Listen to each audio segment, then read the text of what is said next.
The Cabinet Secretary will take questions at the end of his statement, so anybody who wishes to ask a question, I would urge them to press their request to speak button as soon as possible, and I call on the Cabinet Secretary. Thank you, Presiding Officer, and I'm grateful for the opportunity at this important moment in the Brexit process to update the Chamber. Though, given the speed of current developments, I'm not confident I'll be able to cover everything, or that things will not have changed again before I sit down. However, at the outset, let me say I make this statement with a heavy heart. Scotland voted to stay in the EU in June 2016 by 62% to 38%. To be dragged out of the EU against our will is democratically wrong and will be deeply resented by many in this country. Those of us who regard ourselves as Europeans and Scots, and whose life experience has been embedded in that identity, will feel particularly sad and sore. Now, no doubt there are others who will rejoice at what is taking place, and I respect their view. But it is fair to note that the experience of Brexit and the demonstration of Tory incompetence over the last 2 years has not only resulted in a growing number of those who wish to remain in the EU, but also in a diminution in those who are in any way persuaded by the empty bluster of the Conservative Party in Scotland on these matters. Today's polls tell that story. I believe a future election would confirm it. But this is a sad day nonetheless, a day in which spin, rhetoric, the misuse of funds and the manipulation of electoral legislation has led to the worst and most damaging decision made by a UK government in any of our lifetimes. A day in which the UK government has attempted, voluntarily and for its own selfish political purposes, to actually lower the standard of living for all the citizens of Scotland and to distance itself from the global benefits of the world's largest free trade bloc. The Prime Minister last night described this proposed agreement as the best that could be obtained in the circumstances. But what a difference a day makes, particularly to circumstances.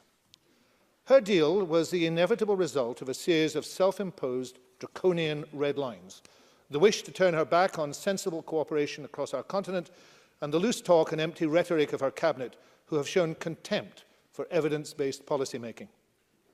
And the death of her deal over the past 24 hours, for it is now essentially dead, arises from the same insularity, the same wrong-headedness, and the same arrogance.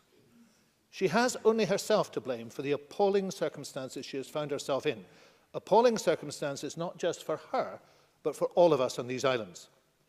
Presiding Officer, there's been much analysis of the deal already, despite the fact that the details are still not as clear as they should be, particularly with regard to the political declaration.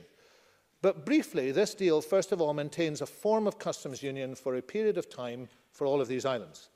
That is in itself welcome, but because it is partial, does not include any of the advantages of the single market, and may be temporary, it is nowhere near good enough. Secondly, it makes a differentiation between Northern Ireland and the rest of the UK in similar terms to those which we suggested for Scotland 2 years ago. Thirdly, it prepares the ground for a continuing betrayal of our fishing interests. Fourthly, it fails to guarantee key rights, human rights, environmental rights, employment rights, which we need and which we should never give up. And finally, by its language and outcomes, it continues to ignore the current devolution settlement and the democratic institutions in Scotland and Wales. Indeed, as the Prime Minister herself confirmed this morning, Scotland does not exist in her thinking about this deal. A fact very tellingly illustrated by the distinguished blogger and legal writer David Allen Green, when he pointed out this morning on Twitter that the document that outlines the deal does refer to the British Antarctic Territory, but makes no mention at all of Scotland. Presiding Officer, in summary, this proposed deal does not meet the frequently stated Scottish Government requirement of single market and customs union membership for the whole of the UK, which failing for Scotland. Does not make even a gesture towards recognising the vote of Scotland to remain. Does not tackle the considerable and grave problems that will be caused by Scotland coming out of the single market and customs union. Takes away the 4 freedoms, and in particular freedom of movement, which is essential for Scotland, and fails to address in any way the additional pressures on Scotland if its neighbour in Northern Ireland retains the advantages of single market and customs union involvement. It cannot, therefore, be supported by this government or by the SNP. Presiding Officer, much of Scotland looks at the current state of the UK government and Brexit with astonishment and resentment. Scotland is an outward-focused European nation. We voted to remain within the European Union. It is clear that we would do so again tomorrow if a similar referendum was held. The Scottish Government has been clear and remains clear that the best outcome for Scotland is to be within the EU. But, and it is a big but, that has cost the Scottish Government a great deal of effort, we have repeatedly tried to find a compromise position which would allow the UK Government and the Scottish Government to move forward, but to no avail. So what is to be done? Well, first of all, we should take some heart from a major development just this week when the leaders of all the opposition parties at Westminster, including Jeremy Corbyn and Vince Cable, took action to ensure that there will be the opportunity for other proposals to be put when the so-called meaningful vote is held. There are many alternatives that might be considered, including the Scottish Government policy of remaining in the single market and the customs union, as well as an EEA model, remaining in the EU, as the Prime Minister herself let slip. It is an option yesterday. So no one can argue that the choice is whatever the Prime Minister says it is. The choice will be what the people and their elected representatives say it should be. We will therefore, as a party in the House of Commons, continue to work in a constructive and common-sense way with other opposition parties to try and save us from the chaos of this Tory Brexit. And I commit the Scottish Government to the same constructive working which we have tried to carry forward in this chamber with other parties during the Brexit period. But, Presiding Officer, not only is this a bad deal, it is being pursued in a bad way. The presentation of a totally false choice to try and bludgeon MPs and others to support the Prime Minister is one sign of that. Another is the actions of the UK Government, which have sought to restrict the powers of this Parliament and which have already imposed upon us legislation against our will. This is not just a bad deal because it will damage our future relationship with Europe, but because it also creates the pretext for a continued unconstitutional assault on the rights and privileges of the people of Scotland as exercised through this Parliament. It is an attempt to unsettle the will of the Scottish people, whilst eroding the rights of and imperiling the future prosperity of everyone who lives in this country. So, Presiding Officer, what is being offered is unacceptable, and so is what is not being offered. This deal provides for a degree of differentiation in Northern Ireland which we fully support as essential to the future functioning of the Irish border and the protection of the Good Friday Agreement. We want that to happen. We will do everything we can to help it happen. And of course, whilst the deal provides for the whole of the UK to be within a customs union within the EU, thus rendering Liam Fox's job redundant at the stroke of the negotiator's pen, there will also, we understand, be specific provisions, including single market alignment provision, which will only apply to Northern Ireland. That will see a better level of access to the European market for Northern Ireland compared to other parts of the UK. We rejoice for Northern Ireland that this has been achieved, but we cannot accept it be achieved only for Northern Ireland. The Scottish Government has been arguing since December 2016 that if the UK leaves the single market, Scotland should remain. But in January 2017, within weeks of the publication of Scotland's place in Europe, I was told to my face by David Davis in his own office in the House of Commons that differentiation could not work in these islands and would not be proposed by the UK Government. But now Northern Ireland rightly is to receive that special status, yet we alone of the four nations will get nothing we voted for. England and Wales voted leave, and they will leave, even though polls now show that the majority in Wales is against, and much of England is moving that way. Northern Ireland will get a special deal. Even tiny Gibraltar, which was resolute in its need for continued special treatment, which we understood and supported, has been given that special treatment. But Scotland, with the highest Remain vote of any of the UK nations, is to be dragged out of the EU against our will, exposed to severe economic disadvantage and damage, have the powers of our Parliament diminished, and yet receive nothing at all. Enough, Presiding Officer, is enough. Throughout the long, tortuous process of engagement with the UK Government, we have been repeatedly assured of the importance of our views, but those assurances have turned out to be worthless and hollow. So what, Presiding Officer, do we here in this Parliament do next? Well, firstly, we should go on working with others in Scotland, in the UK and across parties to ensure there is a better deal than the false choice offered by the UK Government of this disastrous deal or no deal. An election, the people's vote, remain within that mix. We will also ensure that this Scottish Parliament has the right to give its own view on this deal. And I confirm today that the Scottish Government will bring the deal, if agreed at the Brussels Summit on November the 25th, to this chamber for a vote before the vote takes place in the House of Commons. And of course our motion will be amendable. That is how a proper Parliament should work. But as I said at the beginning of this statement, Presiding Officer, this is a sad day for those of us who believe and still believe in the importance of European cooperation. Those of us who reject the demonising of migration, the misrepresentation of cooperation, and the assertion of false claims regarding taking back control and the independence of the UK. Those of us, in other words, who still believe in a better future for our country. Of course, in one sense, we have been here before. The promises made from 2014, lead not leave, for example, have turned out to be worthless. We are not an equal partner, and the events of this week have proved it beyond peradventure. And I know that from each and every meeting of the JMC I have attended on behalf of this government. Far from leading the UK, the people of Scotland have been ignored and dismissed. Westminster has treated and goes on treating Scotland with contempt. But it does not have to be that way. It should not be that way. And I would contend that it is the duty of every elected representative in this place to make sure it isn't allowed to be that way. We should understand that politicians are, if they are anything, people with a vision of a better future, motivated by a burning desire to help our fellow citizens achieve it. Brexit isn't a better future. It's a backward step into a false and imagined past. That is now crystal clear, and every word of this deal proves it to be true. Things in Brexit, presiding officer, for Scotland can only get worse. So we must acknowledge that this deal is unacceptable to Scotland and her citizens, and we must then find a way to work together to ensure that our country is not failed by a disastrous Tory Brexit, but enabled to flourish by choosing a different way forward.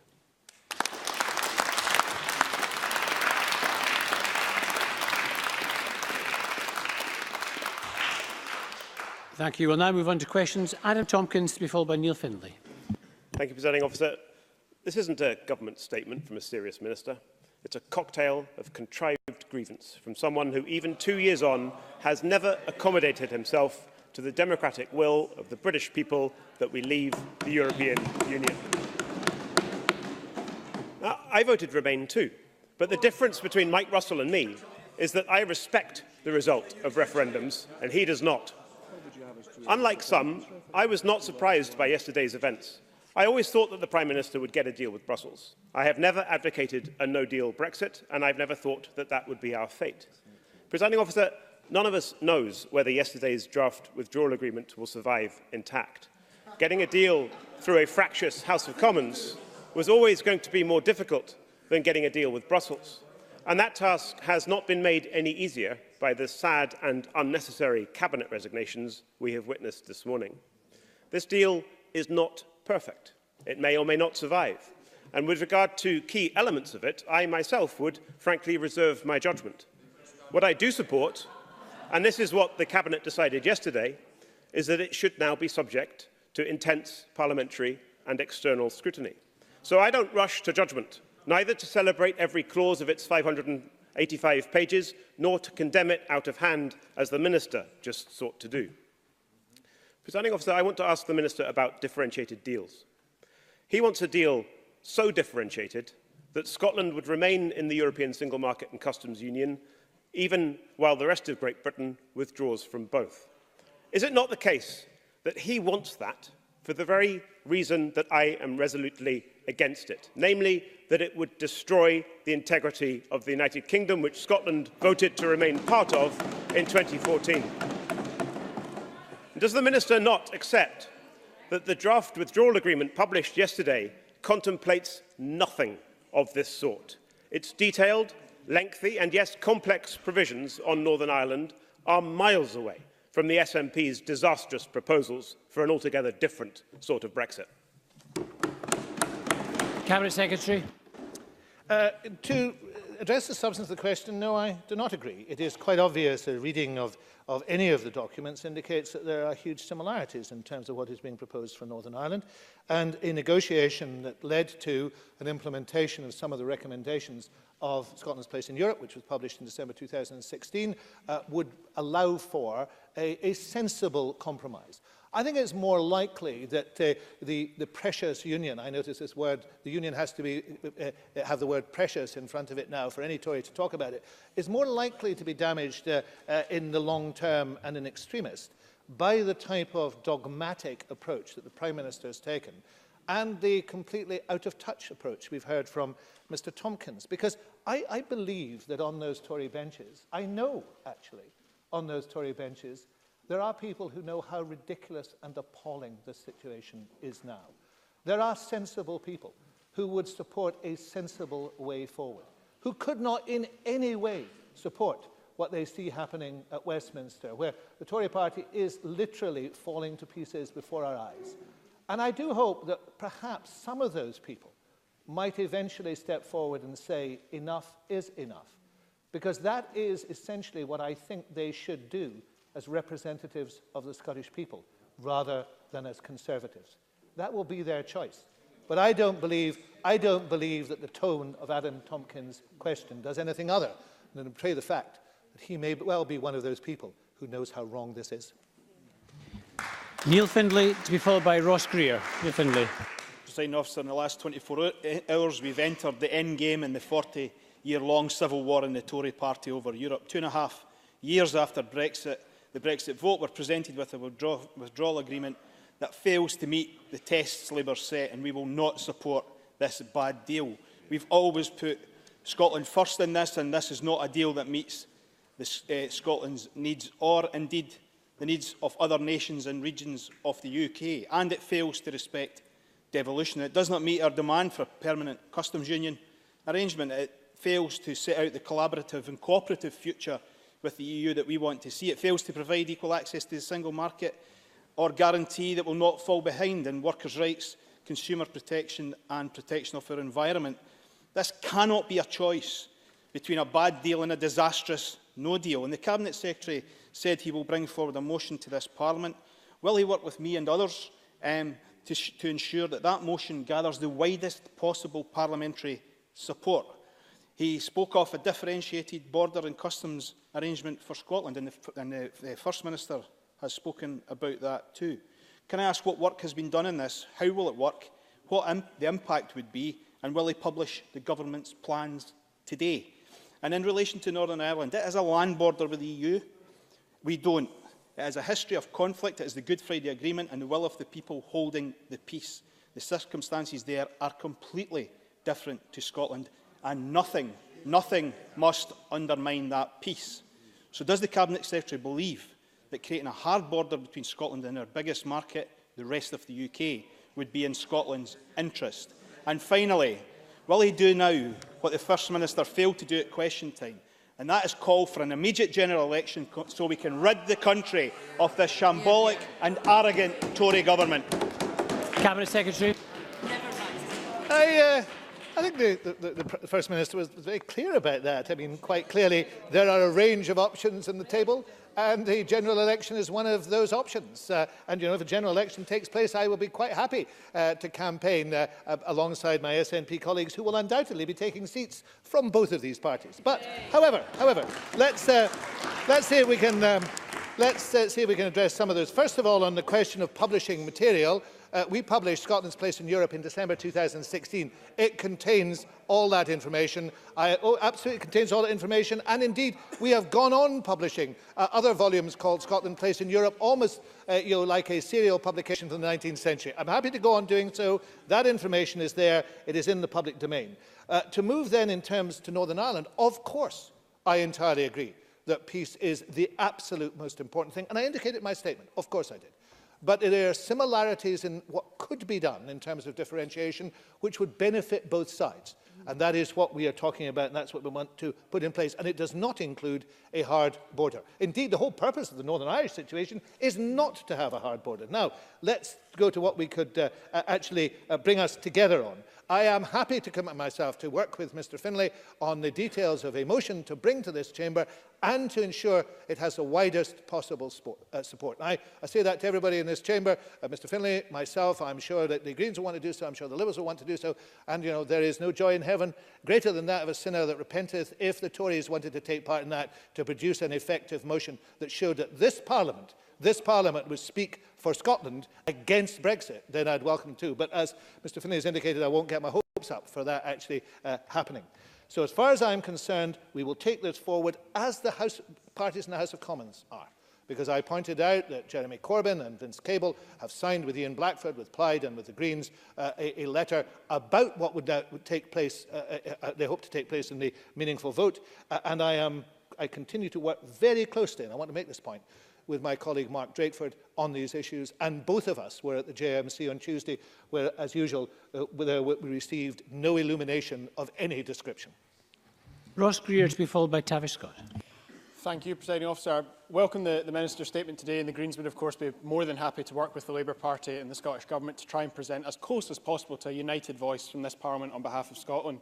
Now, I understand the Scottish Government's previous reticence to give momentum to a no-deal scenario by publishing material on their preparations for it, but we're well past that point now.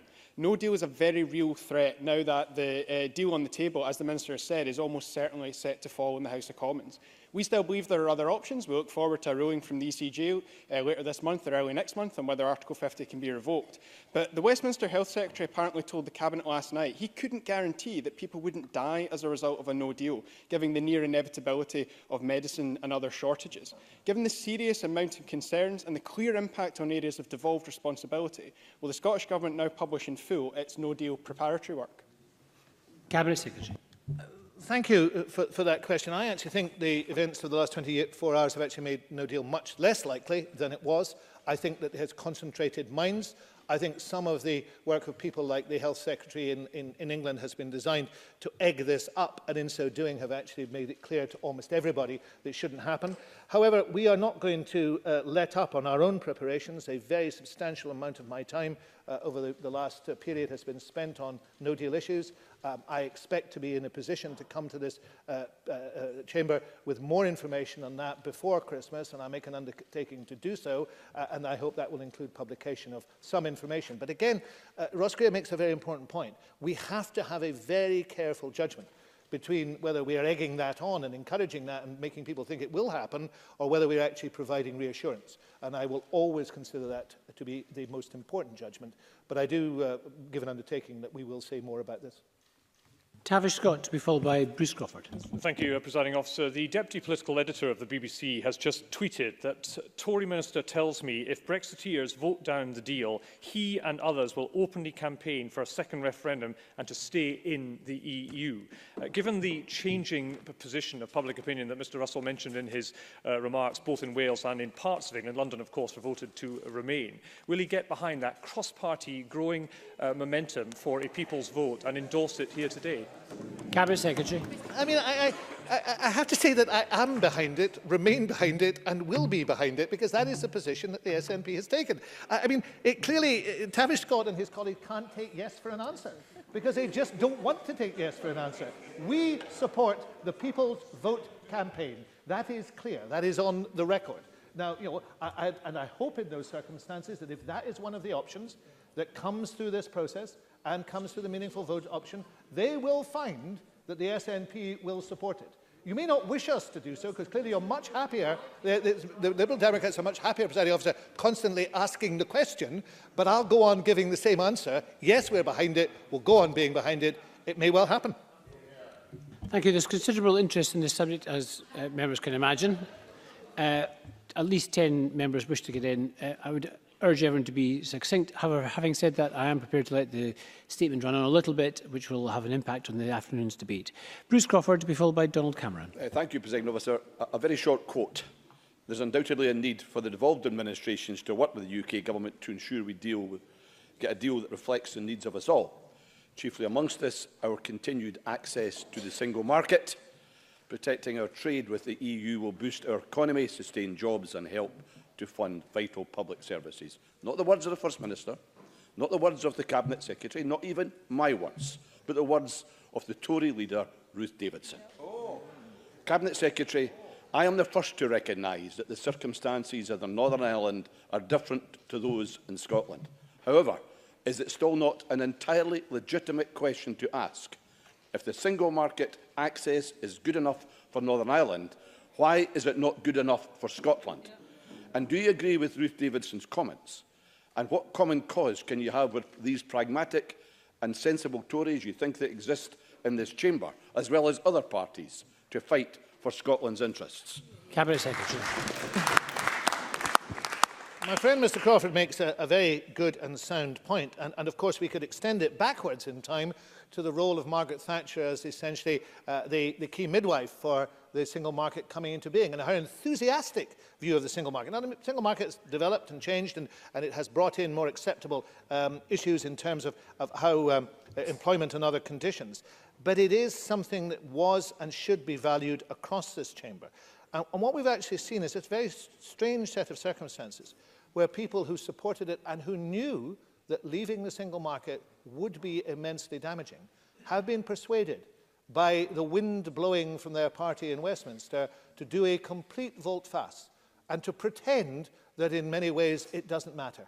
That is simply not true. It matters enormously, particularly, as I indicated in my statement, in freedom of movement. It is vital for the health of the Scottish economy and for rural Scotland most of all, and I shall be speaking tomorrow at the Scottish Rural Parliament in Stranraer and making that point. So I keep hoping that sense will prevail in the Scottish Tory party, forlorn hope perhaps, and that they will recognise that the stance they're taking may help for a very brief period of time Theresa May, but it will damage the people they're meant to represent. Donald Cameron, to be followed by Alex Neil. Thank you. Whereas the Scottish Conservatives publicly sought assurances from the Prime Minister yesterday that the draft deal protects Scotland's fishing interests, isn't it the case that the Scottish Government's position is to take Scotland straight back into the common fisheries policy, and accordingly any betrayal of our fishing interests lies at the door of the SNP? Cabinet Secretary.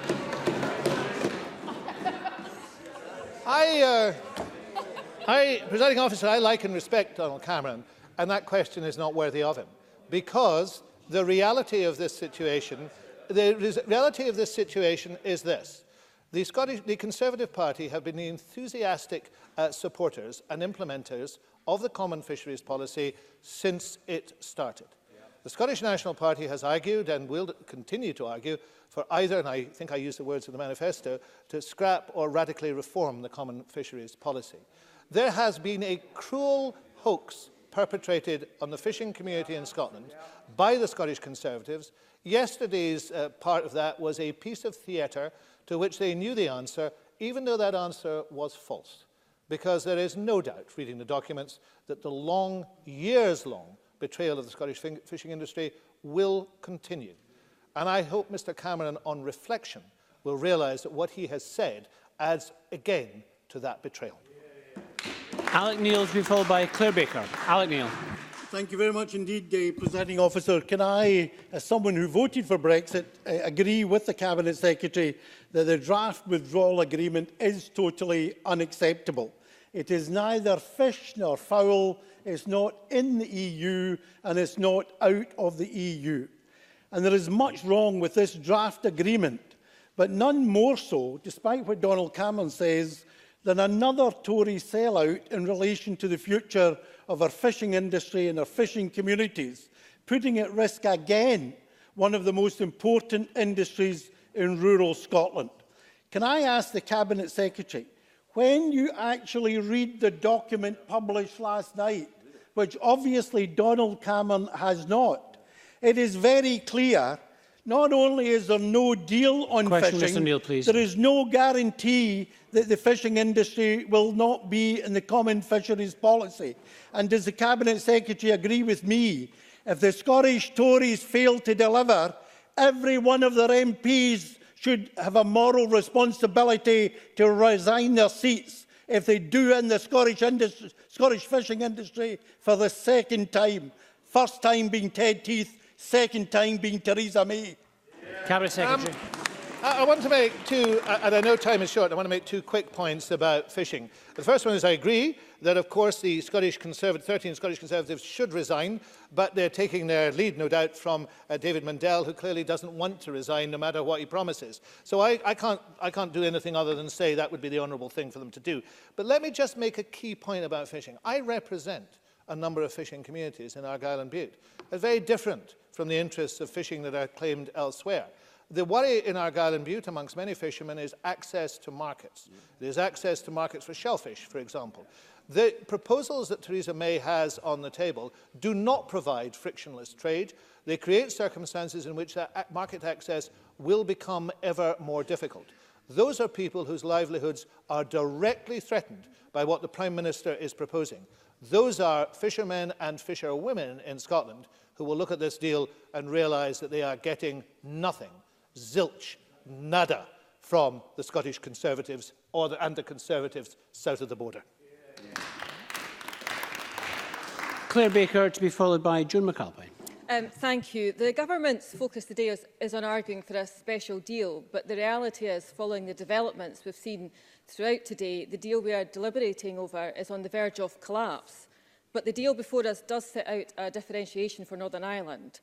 Is the Cabinet Secretary confident that all of the proposals in Scotland's place in Europe on an open border with England, who, unlike Ireland, would be outside of the EU, are still workable, given the detail of the draft proposal for Northern Ireland? Cabinet Secretary. I am absolutely convinced that you can find, and it would be easy to find, a workable solution to these matters. Those are matters which can be resolved, and differentiation is vitally important in terms of access, particularly to labour. And the member will know, for the region that she represents, that there are many industries and many sectors which are already experiencing shortage of labour, and that can only get worse. And in addition, there's substantial difficulties in terms of wage inflation because workers cannot be found.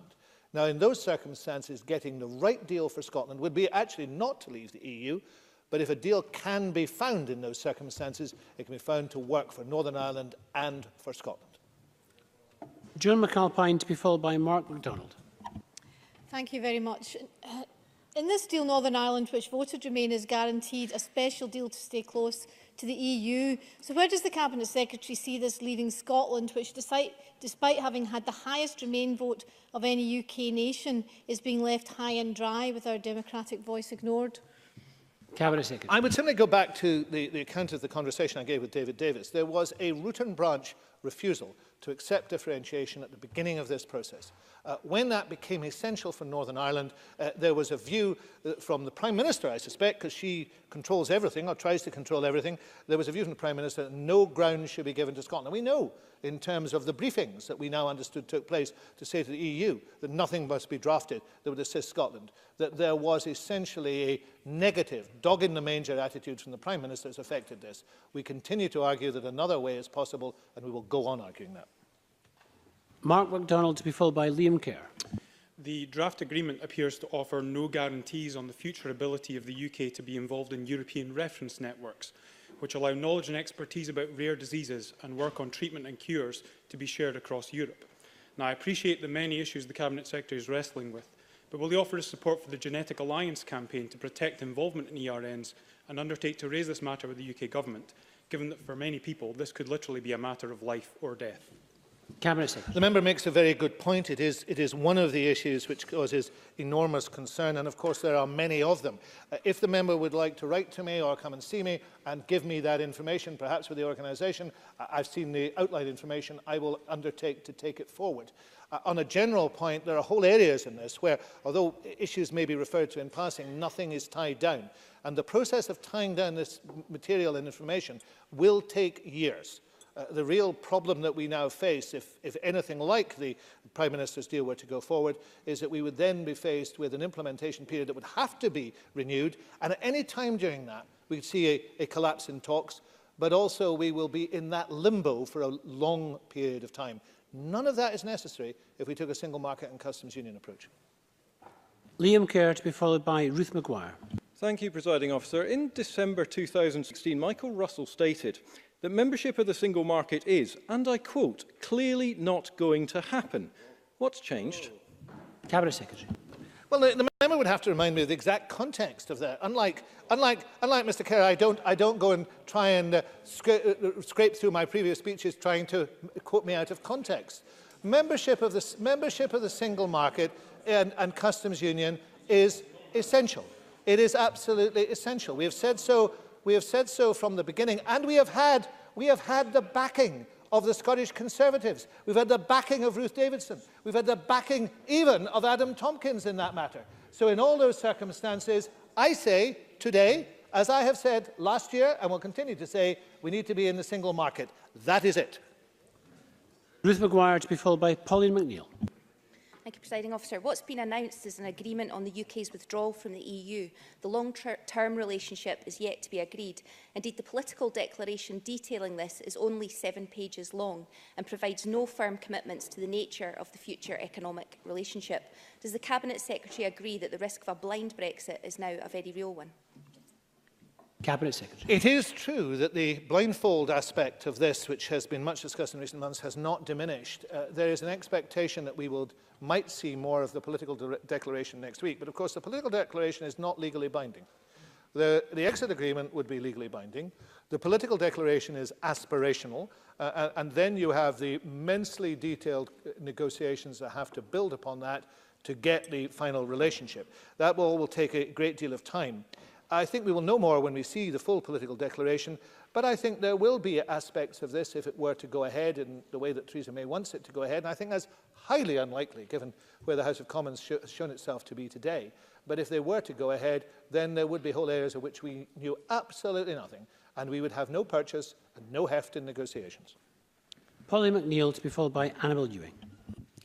Given the many references in the statement to special status for Northern Ireland, does the Cabinet Secretary agree that the focus should really be the permanent membership of the Customs Union, because that protects the interests of all 4 nations and also protects the peace agreement in Northern Ireland? But importantly, it allows Scotland and the interests of all the other nations, including Northern Ireland's economies and interests, to be equally protected.